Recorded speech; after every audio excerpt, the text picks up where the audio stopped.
Well, hey everybody. I made it to Sword Beach in Normandy, France.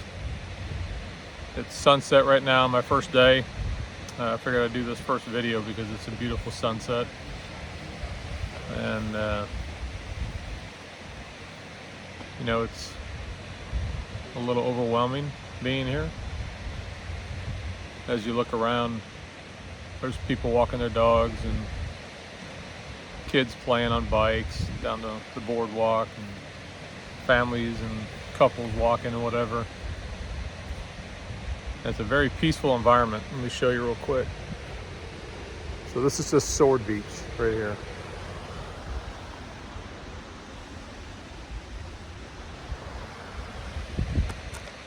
So very peaceful right now, beautiful sunset, and it's really hard to grasp that 82 years ago, June 6, 1944, this was a battlefield. Like, everything that you can see out in the water was covered in ships and destroyers and aircraft coming in.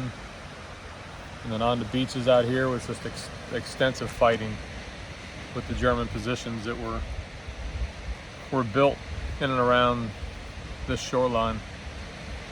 And Sword Beach, this is where the British invaded, and they had quite a few casualties. But to give you a scope of how big this is, there's 5 beaches that were assigned to different militaries on D-Day. It was Sword, Juno, Gold, and then Utah and Omaha for the Americans.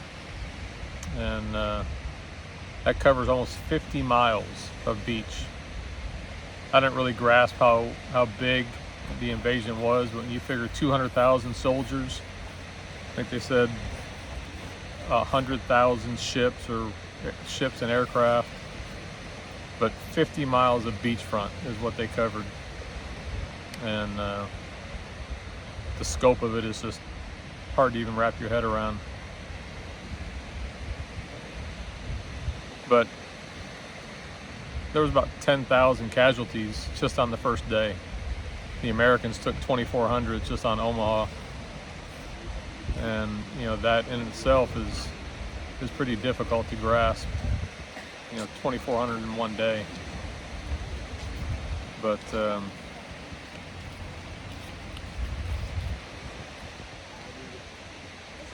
it's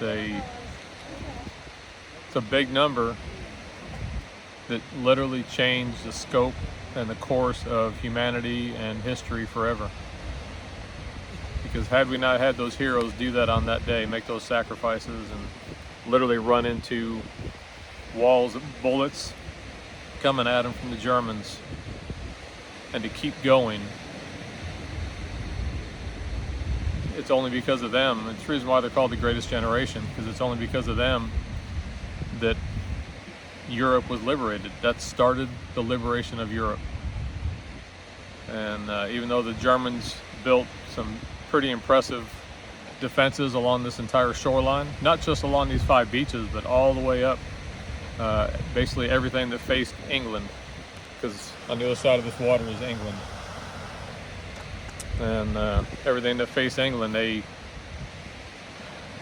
built some pretty formidable defenses. Lots of concrete, lots of guns, lots of tunnels, and a lot of soldiers. Germans took a lot of losses here too. Just shows the scope of how big this battle was. And at the end of the day, how important it was. But I know I'm kind of rambling right now, but it is emotional being out here, especially with the beautiful sunset and how peaceful it is. And you think back to how chaotic and violent it was on that morning 82 years ago. So I'm gonna tour the battlefields and cemeteries and see as much as I can see over the next 2 or 3 days before I head back to Paris. And I hope to bring you along with me and educate you as much as I can.